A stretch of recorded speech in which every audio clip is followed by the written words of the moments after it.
So there we are, we've got out onto the road now and start to go towards the draw, or the start of the day's action. I've now joined the other joint master of the Palmer Milburn pack, who is Ted Chance. Ted, the difference with yourself, if I may say so, is the fact you're foreign to us, you're American. Why do you get involved with the British tradition? Well, I mean, there's a lot of hunting in America, foxhounds, beagles, bassets.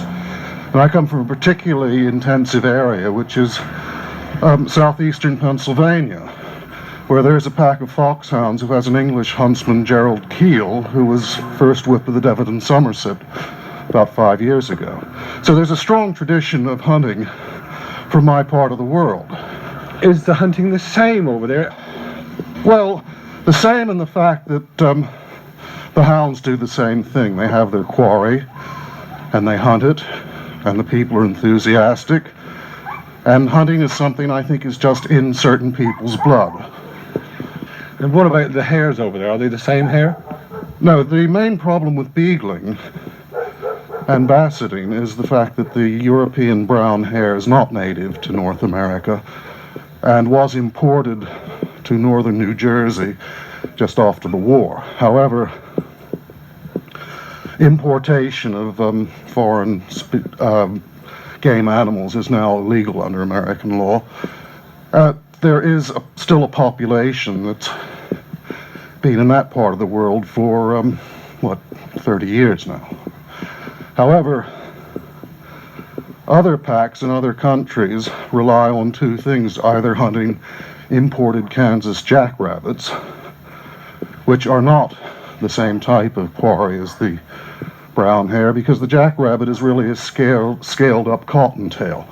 It is a sort of white muscle creature, which is basically a sprinter, where if anyone's ever eaten jugged hare, you can see that the meat is very, very red. It has a lot of proteins which carry oxygen and relies on stamina rather than sprinting to elude its quarry.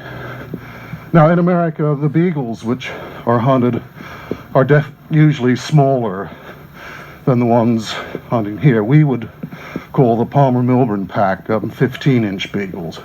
We would hunt a small, because we're hunting a different quarry. We hunt with what we call the 13-inch beagle, which is not as fast an animal, and as a consequence gives the animal, the quarry, a much more sporting chance.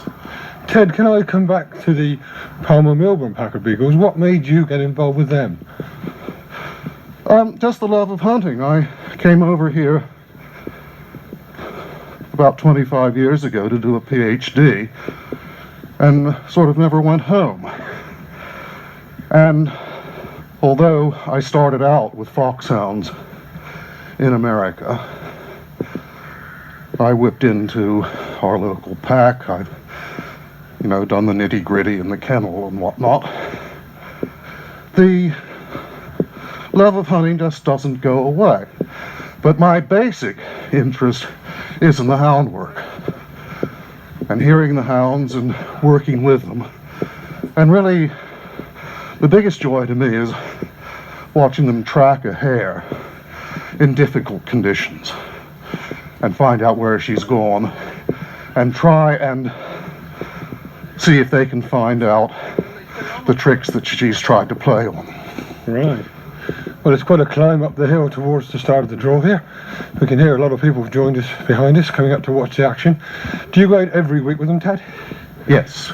My work does take me to the United States a lot, but I hunt as much as I can here. Well, thanks for talking to me, Ted. Now it's time to see some of the action as we arrived at the draw, and in fact I can see Peter Order running over to see me.